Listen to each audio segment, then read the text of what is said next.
So if you tried to factor this through our normal reverse foiling method, you may have figured out that there are not two numbers that multiply to get me 21 but add up to get me 8.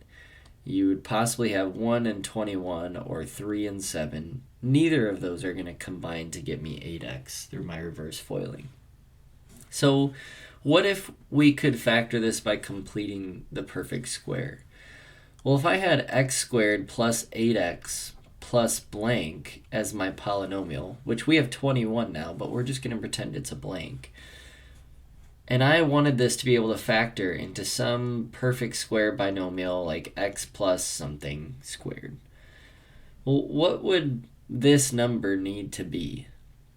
If you watched my how to factor by completing the square video, we saw a pattern where this middle term in my quadratic equation is going to dictate what this term is in my factored binomial.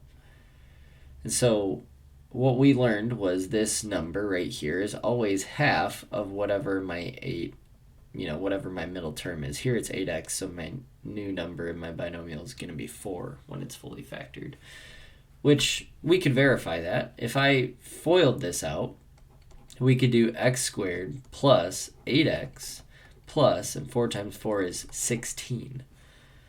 So if this was a perfect square, we can see right here that the number needs to be in here is 16. That's key.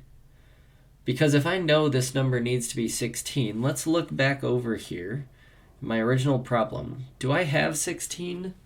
No, I have 21. So we need this to be 16.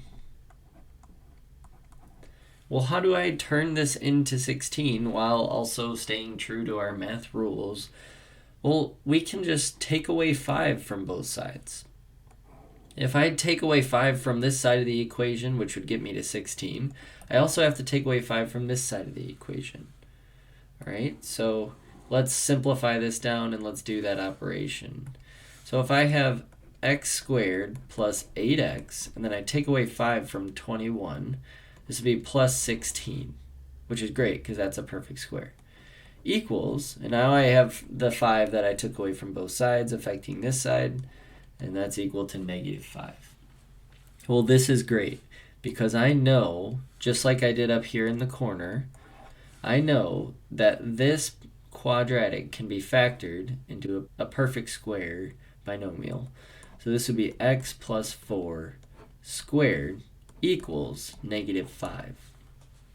And now from here we can just, solve for x like we know to do. So I have x plus 4 equals plus or minus the square root of negative 5. And if you remember the square root of negative 5, that can just be written as x plus 4 equals plus or minus the square root of 5i.